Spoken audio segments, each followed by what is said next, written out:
বালির চাটা ঋতব্রত, মানে যিনি এখন বিরোধী দলনেতা ঋতব্রত আছে না, হ্যাঁ ঠিকই শুনছেন, তাকে নিয়ে কুণাল ঘোষ কি বললো একটু শুনে নিন, ভালোই লাগবে। মানে বালির চাটার দিকে যাবে কে?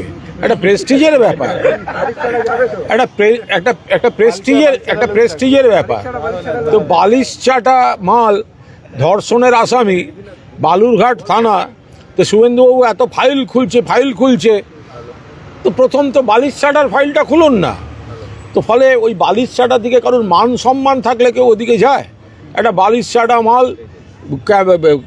ভিডিওর সামনে কাকে পাঠাচ্ছে জিব্বার করে অমুক তমুক, কোনো একটা অসভ্য পাজি, তো সেটাকে তার সঙ্গে তাকে নেতা বলে যারা যায় তাদের মান সম্মান আছে? কোন প্লাস্টিকের চেয়ার, এখন তো নানা প্যাকেজ দিয়ে লোক আনছে শুনছি, ওই তো প্লাস্টিকের চেয়ার দেখা যাবে, গুনতে একটু লোক পাঠাবেন, লোক বেরিয়ে যাবে। 21শে জুলাই ওদের যে 1200 লোক হয়েছিল, 28শে অগাস্ট সেইটুকু